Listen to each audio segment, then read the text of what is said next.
everyone. Today we will discuss the next topic which comes in the chapter molecular basis of inheritance, that is translation, right? So in the previous lectures we have seen the structure of mRNA, we have seen the structure of tRNA, we have seen the structure of rRNA. So now all the three RNAs are synthesized by a process called transcription, right? Now when all the three RNAs are synthesized, now all these three RNAs interact with each other to make a protein molecule. That process is called translation. So that is our topic today, so which is called as translation. So in NCERT it is 6.7, it is called as translation. This is very important topic. Translation is also called as protein synthesis. What is the other name of translation? It is also called, what is it called? Protein synthesis. Now, Crick has proposed the central dogma: replication, transcription, translation. Replication inside the nucleus, transcription also inside the nucleus in eukaryotic cells. Translation happens outside in the cytoplasm on the ribosomes, right? So location, where does it occur? So location we can specify for prokaryotes as well as for eukaryotes also we can tell. So in prokaryotes, since membrane-bound structures like Golgi, ER, mitochondria are absent, it happens in the cytosol, in the cytoplasm on the ribosomes. So in prokaryotes, it occurs in cytosol, in cytoplasm on ribosomes. Prokaryotic, remember, prokaryotic ribosomes are of 70S type. There, on the 70S ribosomes, where are the ribosomes present? In the cytoplasm, protein synthesis will occur. Whereas in eukaryotes, we tell that membrane-bound structures are present, nucleus is there, nuclear membrane, endoplasmic reticulum, Golgi, all these structures are present. So then, attached to the nuclear membrane, there is a membranous network called endoplasmic reticulum. Now, on some endoplasmic reticulum, ribosomes will be attached. Such a type of ER having ribosomes on it is called RER. On RER, protein synthesis occurs in eukaryotes. So, in eukaryotes, in the cytoplasm only, here also in the cytosol only, right? But on RER. So, children, what is RER? Rough endoplasmic reticulum. It is called rough endoplasmic reticulum. It's called rough endoplasmic reticulum. Why is it called rough endoplasmic reticulum? What is rough endoplasmic reticulum made of? It is made up of endoplasmic reticulum which is embedded with ribosomes. So on the ER, ribosomes will be there. On the ER, on the ribosomes, protein synthesis will occur in eukaryotes. Since this ER is absent in bacteria, in the cytosol, on the ribosomes, the process of translation will occur. Understood? Now what is translation? We told translation is protein synthesis. What are proteins made of? They are polymers. Homopolymers are heteropolymers, are they are made up of 20 different types of amino acids. That means they are heteropolymers. Now, they are heteropolymers made up of repeating units called amino acids. These amino acids are polymerized one by one to make a polypeptide, a protein molecule. This is called translation. It means translation is the process of polymerization of amino acids to form a protein. So what is translation? So translation is a process. It is a process of, we are taking amino acids and we are polymerizing. It's a process of polymerization. What are you polymerizing? Amino acids. We are joining amino acids. When we join amino acids, what do we get? We get a protein or a polypeptide. To form a polypeptide, it's called polypeptide, or it is bigger, call it as a protein. That is why translation is also called protein synthesis. What is translation? It's the process of joining amino acids together to make a protein particle. Now, randomly amino acids will come one by one from the amino acid pool, or in a defined sequence amino acids will come, and who will define that which amino acid should come and join, which should be the first amino acid, second amino acid, third amino acid means Someone has copied the code from the DNA, that is mRNA. So the base sequence of mRNA will define the sequence of amino acids. So we can write the base sequence of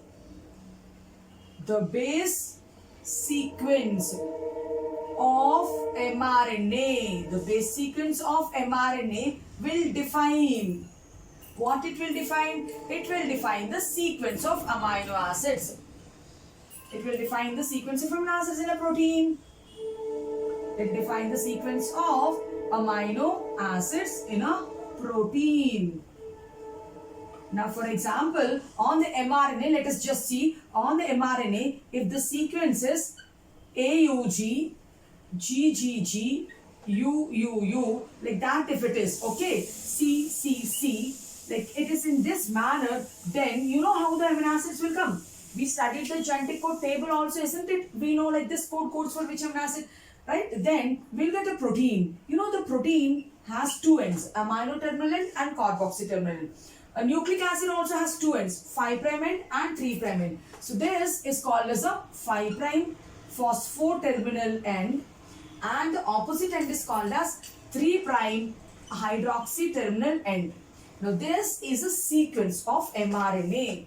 This is the sequence of mRNA. Then which type of protein do we get? Now if this is a protein, now in protein this end represents the N terminal end, whereas this end represents the C terminal end, amino terminal end and carboxy terminal end, the two ends of a protein particle. So we start with amino terminal end, and you should know that AUG codes for an amino acid called methionine. GGG will code for an amino acid called glycine. UUU will code for an amino acid called phenylalanine. CCC will code for an amino acid called proline, right? So then, and this end will be carboxy terminal end. Now what is this? It's a peptide. So 1, 2, 3, 4 joined by peptide bonds. The adjacent amino acids are joined by peptide bonds. So one peptide bond, second peptide bond, third peptide bond. So what I got is a tetrapeptide. 4 amino acids joined by 3 peptide bonds is named as tetrapeptide. Now this is a tetrapeptide, right? Amino terminal end and carboxy terminal end. So this is a peptide or a protein particle. Okay. Now, did I join whatever amino acids I want, or I need to bring those amino acids which are coded by the codes? AUG means only methionine will come. GGG means only glycine will come. UUU means only phenylalanine will come. CCC means only proline will come. And this amino terminal end and carboxy terminal end. We'll write with blue only. So, this is a amino terminal end. Understood, children? So that's what we are telling. The base sequence of the mRNA will define the sequence of amino acids in a protein. Understood? So we have seen the location, we have seen what is protein synthesis, and is it catabolism or anabolism? It is anabolism. You are synthesizing a protein. So translation is an anabolic process. Translation is anabolic process. It is anabolic process, and if it is anabolic process, it requires energy. Since it is anabolic process, it requires energy. Now energy is provided in terms of ATP or GTP. If ATP is not available, GTP energy also will be there. Understood? So translation is an anabolic process which requires energy. Now, what are the requirements we need for translation? You know what are the requirements to do translation? I told you, translation is the interaction of all 3 RNAs together. So now let us write down. We need rRNA. rRNA is the one which makes the ribosome. So I'll write the first one. What we need is ribosome. What are our requirements for doing protein synthesis? One we need is ribosome. Now next we need the messenger, right? mRNA we need. Then I told all the 3 RNAs means we need tRNA too. tRNA which brings amino acids, right? So then we need amino acids also. And since you are telling that it is energy dependent process, we need energy also. Enzymes also we need, and energy also we need, right? So now the enzymes which are required for translation are three. One is called amino acyl synthetase. The second one is called peptidyl transferase. The third one is called translocase. Children, how many enzymes are required in translation? Three enzymes. The first one is called amino acyl synthetase. The second one is called peptidyl transferase. And the third one is called translocase. So three enzymes are required. Let us name them here. One is called amino acyl synthetase. Okay, is required in the first step of translation. Now the second enzyme is called peptidyl transferase, and the third enzyme will be called as translocase. What's the third enzyme? So three enzymes are required. Then last we need some protein factors which help in translation. So we'll write them as accessory factors. We will write them as accessory factors are also required to do the process of translation. The factors which help in initiation are called as initiation factors. The factors which help in the process of initiation are called IF, means initiation factor. What is IF? It is initiation factor. Then next one is EF. EF means it is elongation factor. EF is elongation factor. And it also requires RF. RF means it is release factor.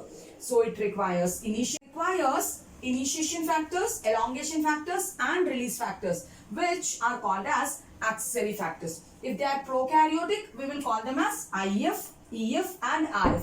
If they are eukaryotic, we will call them as eukaryotic initiation factors, eukaryotic elongation factors and eukaryotic release factors we will call. So let us see what did we write it on the board. In the process of translation, what is translation also called? It is also called protein synthesis. Where does it occur? In bacteria, since membrane bound structures are not there in the cytoplasm, on the free ribosomes it will happen. Whereas in eukaryotes, in the cytoplasm it will happen. In the cytoplasm, attached to the nuclear membrane, rough endoplasmic reticulum will be there. On that RER, on those ribosomes, translation will happen in eukaryotes. Now what is translation? It's a process of polymerization of amino acids to make a protein. Now randomly the proteins and amino acids will come, or they are dictated by the sequence of bases which are present on the mRNA. That's what we told. The base sequence of the mRNA will define which amino acid to come. For this point to understand, we wrote an mRNA sequence like this, and then we came to know that if this is a codon, what amino acid the tRNA will bring. If this is a codon, what amino acid the tRNA will bring. Like that, you will get a protein chain or a polypeptide chain. So the direction of translation is 5 to 3. The direction of translation is 5 to 3. And the protein which is synthesized is amino terminal to carboxy terminal end. Translation is a synthetic process. It's an anabolic process. Any anabolic process requires energy. It requires energy in terms of ATP and GTP. Now what are the requirements? For doing translation, what and all the cell requires? It requires ribosomes because they are called cellular factories. They are the places where protein synthesis will happen.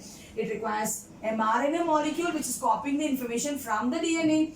It requires tRNAs which are carrying the amino acids from the amino acid pool and supplying it to the mRNA, supplying it to the protein synthesizing machinery. So tRNA is carrying the amino acids. Since it's a process, all the processes in the living systems are mediated by enzymes. So we require enzymes for doing translation. The names of the enzymes are amino acyl synthetase is one enzyme, peptidyl transferase is the next enzyme, translocase is a third enzyme. It requires energy also in terms of ATP and GTP, and it requires the help of accessory factors called initiation factors, elongation factors, the release factors. If they are prokaryotic, don't write this E. If they are eukaryotic, then we need to mention eukaryotic initiation factor, eukaryotic elongation factor, eukaryotic release factor.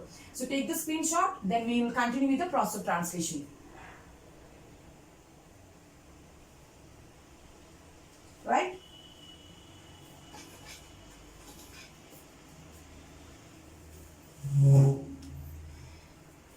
Now, yeah, we will see the process of translation now.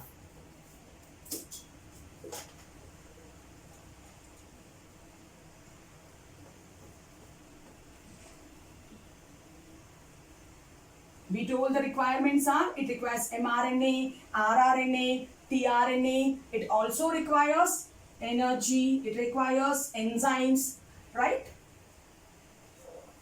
Now, what is the direction of protein synthesis? The direction of protein synthesis is the direction of protein synthesis is 5 to 3, means the mRNA is read in 5 prime to 3 prime manner, and the protein which is synthesized, just now we saw, it will be going from amino terminal end to carboxy terminal end. Protein formation proceeds from N terminal end to C terminal end. Protein formation proceeds from N terminal end to the C terminal end. Whereas the direction of protein synthesis is 5 terminal end to 3 terminal end. Okay. And then if we have to list down one by one, our first requirement is ribosome.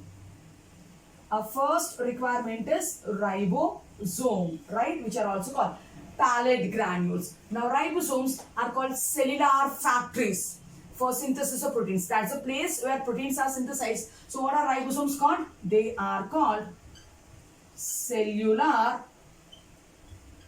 factories for protein synthesis.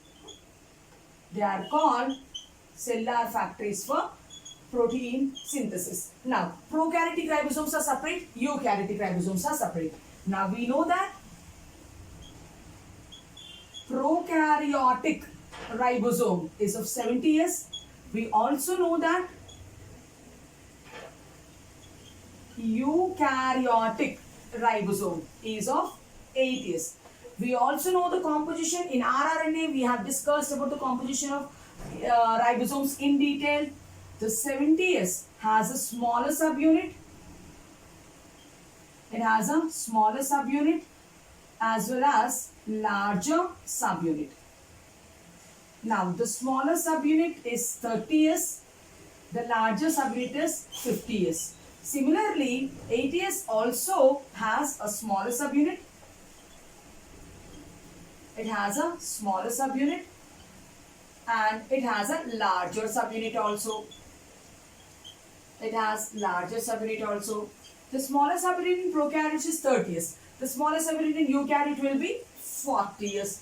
The larger subunit in prokaryotes is 50S. The larger subunit in eukaryote will be 60S. Now, when this 30S joins to the 50S, it is called as 70S. In the same manner, when 40S joins to the 60S, it is called as 80S. Now, this association of smaller subunit to larger subunit is decided by the magnesium ion concentration. In the cell, if the magnesium ion concentration is 0.001 molar, in the cell, if the concentration of magnesium is 0.001 molar, this magnesium ion concentration, it favors ribosomal association. It favors ribosomal association. So, listen again. So, in the cell, if the concentration of magnesium is 0.01 molar, then the ribosomes will join. If the concentration is below 0.01 molar, then the ribosomes will dissociate. Understood? Now, when the smaller subunit is 30S here, the smaller subunit is 40S here. When the smaller subunit encounters the mRNA, this is the smaller subunit. It can be 30S if it is a prokaryotic one. It can be 40S if it is a eukaryotic one. When the smaller subunit meets the mRNA, then the process of translation begins. So, we can write down it as when the smaller subunit, it encounters or it meets NCERT says encounters means when the smaller subunit encounters the mRNA. When it encounters the mRNA, then the process of protein synthesis or translation begins. Then the process of translation begins. This is about the ribosomes. This is about the ribosomes. So ribosomes, what are they called? Cellular factories for protein synthesis. So prokaryotic ribosomes are a 70S type, eukaryotic ribosomes are 80S type. This is the smaller subunit, this is the larger subunit. This is the smaller subunit of eukaryotic ribosome, larger subunit of eukaryotic ribosome. Then normally in the cell, the smaller and larger subunits are separate. Only during the time of protein synthesis they are associated to make a complete structure. Now, who will decide association of ribosomes means as a magnesium ion concentration. If the magnesium ion concentration in the cell is 0.001 molar, it favors ribosomal association. And when will the process start? When the smaller subunit encounters the mRNA, then the process of translation will start. Now, we finished this thing. What is that? Ribosomes. Now, when we have to talk about the second component, it is tRNA. It is adapter RNA. It is called transfer RNA. What it will do? It transfers amino acids to the sites of protein synthesis.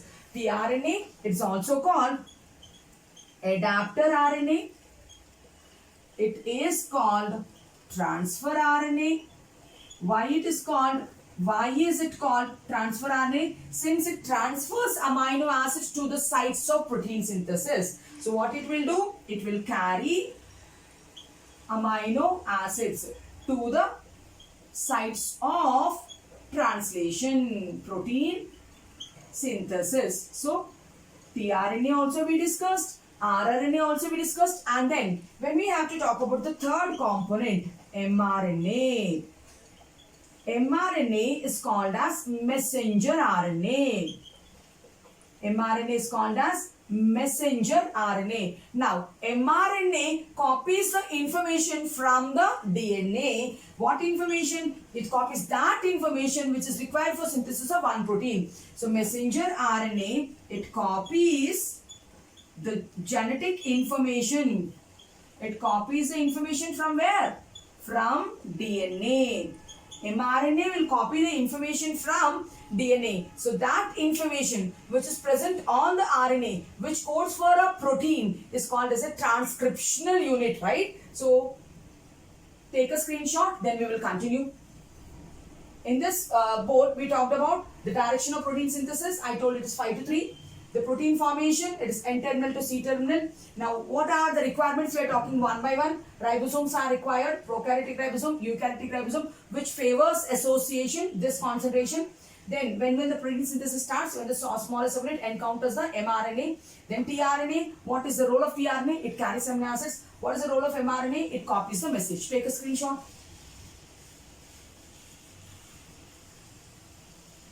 Right. Now we'll continue with the information which is present on mRNA. We are telling the information which is present on mRNA which is required for coding a protein is called as a transcriptional unit. What is it called? It's called a transcriptional unit. A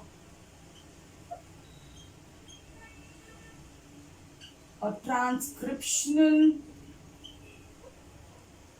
unit is that part of the gene which codes for, and transcriptional unit is that part which codes for an RNA. Let it be mRNA, let it be rRNA, let it be tRNA, right? Now, in transcription unit means is the one which codes for one protein. And mRNA, if you see the structure of mRNA, the 5' end of mRNA has a cap. Then after this is the cap region. We have drawn the structure of mRNA. After that, it has introns. After that, it has this structural gene. Inside the structural genes are initiating codon, and at the ending it has a terminating codon. Then again intron, and here it has a 3' poly A tail. At the 3' it has poly A tail. This is the sequence of mRNA. At the 5' it has a cap.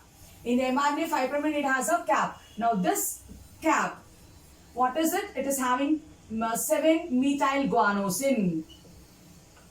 It is 7-methyl guanosine. Now at the 5' end of mRNA, 5' end of mRNA has a sequence called as SD sequence.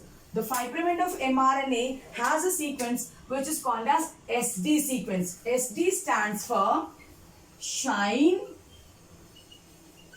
Dalgarno sequence. The 5' end of mRNA has SD sequence. The 3' end of 16S rRNA. Where is 16S rRNA present? In the 30S subunit, ribosomal subunit. The 3' end of the 16S RNA, 30S subunit has complementary sequence to SD sequence. It has complementary sequence, we are telling. Means during the course of translation, we told this is a mRNA. The process of translation will begin when the smaller subunit binds to the mRNA. This is the 5' end of mRNA and this is the 3' end of mRNA and this is a smaller subunit. This is a smaller ribosomal subunit. The smaller ribosomal subunit in prokaryote is 30S, in eukaryote is 40S. Now in prokaryote, it is made up of 16S rRNA. So 16S rRNA is interacting with the mRNA. If the 5' end of mRNA is interacting, then the 3' end of 16S rRNA should come. This is their anti-parallel. So I am telling the 5' end of this mRNA. What is this mRNA? The 5' end of mRNA, near to the cap, it is having SD sequence.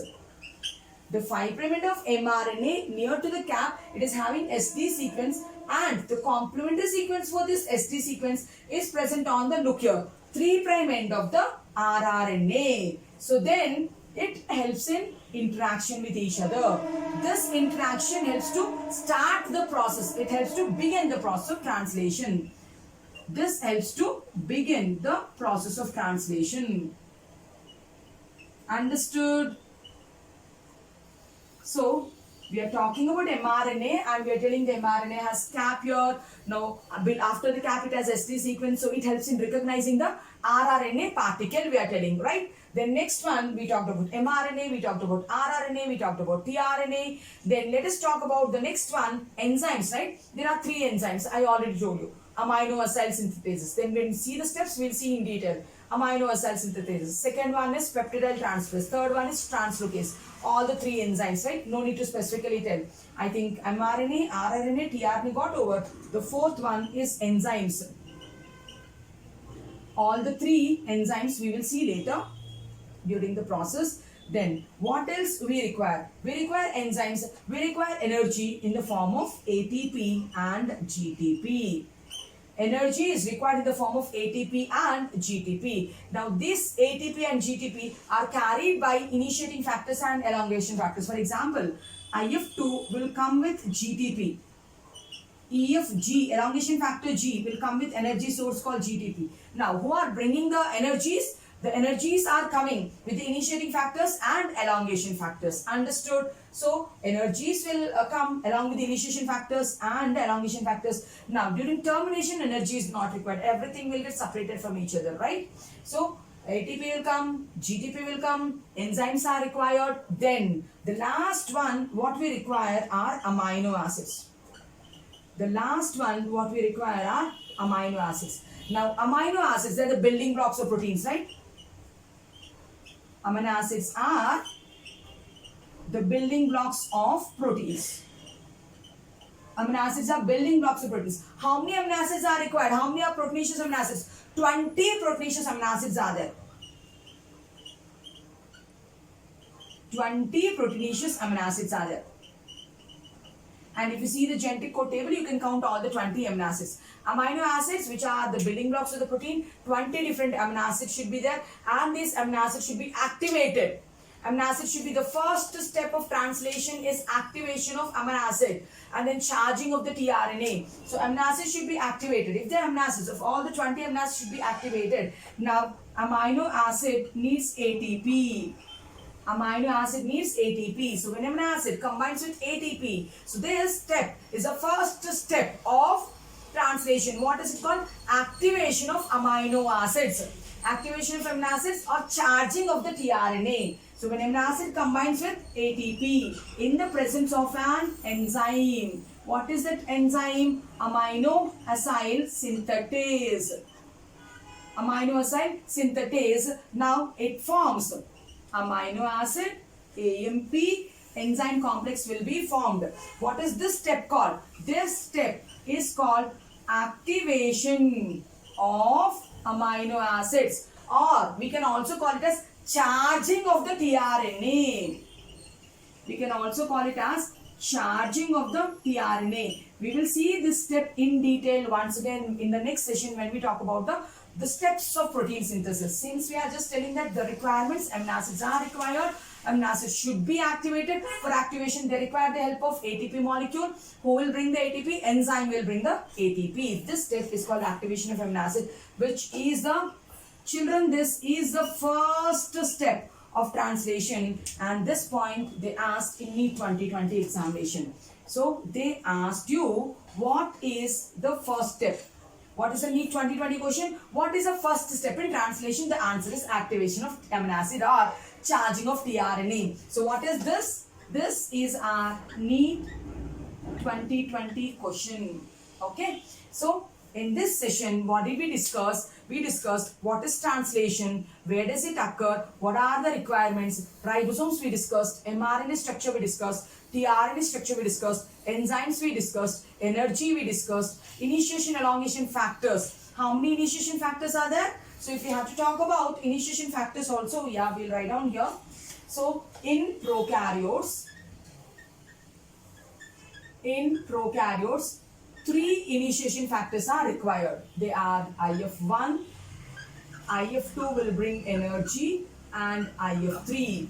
In prokaryotes, 3 initiation factors. Elongation factors are EFT, EFG comes with energy, GTP. Termination factors in bacteria are release factor 1, release factor 2, release factor 3. So all these are the accessory factors for prokaryotes. 3 initiation factors, IF1, IF2, GTP and IF3. 2 elongation factors, EFT and EFG, GTP. 3 release factors, RF1, RF2 and RF3. Now, what are the accessory factors in eukaryotes? We will write here. In eukaryotes. So for eukaryotes, there are 9 initiation factors. For eukaryotes, there are 9 initiation factors. We will just call them as eukaryotic initiation factor 1, eukaryotic factor 2, eukaryotic initiation factor 3, eukaryotic initiation factor 4, 5, 6, 7, 8 and 9. Whereas elongation factors and termination factors are the 2 and 3 only. Elongation factors, eukaryotic elongation factor T, eukaryotic elongation factor G with GTP. Termination factors, eukaryotic release factor 1, eukaryotic release factor 2, eukaryotic release factor 3. Right? So these are the accessory factors. All the requirements we discussed, right? mRNA structure, rRNA, tRNA, the 3 enzymes. What are the 3 enzymes? Amino acyl synthetases, peptidyl transferase, and the third one is translocase. Energy in terms of ATP and GTP. Amino acids, which are the building blocks, are required. How many are there? 20 proteinaceous amino acids are there, and these amino acids should be activated first in the presence of an enzyme with the help of ATP molecule. That's the first step of translation. This point they asked in NEET 2020 examination. And then accessory factors of prokaryotes are 3, 4, 5, 6, 7, 8. Accessory factors of eukaryotes are 9, 10, 11, 12, 13, 14. These are the factors. And one more point, in the structure of mRNA, so before the 5' end, it has a sequence called UTR. right? And after the 3' end, it has another sequence. After the termination codon, it has another sequence, UTR. What is UTR called? Untranslated regions. What are UTRs called? Untranslated regions. Where are they present? They are present before the start codon. We'll write it here. This is start codon. Before the start codon, here it is present. And where are they present? They are present after the stop codon, termination codon. These UTRs are called untranslated regions. They are not translated into protein, but they help in increasing the efficiency of the process. Again, UTRs are untranslated regions. They are present at the 5' end. Before the start codon, they are present at the 3' end. After the stop codon, they don't help in, means they are not translated, but they help to increase the process of translation in an efficient manner. So with this, we covered the introduction to translation. In the next session, we will talk about the steps of translation in detail. Hope you are understanding the lectures. If you like the content, like, share and subscribe to my channel. Thank you.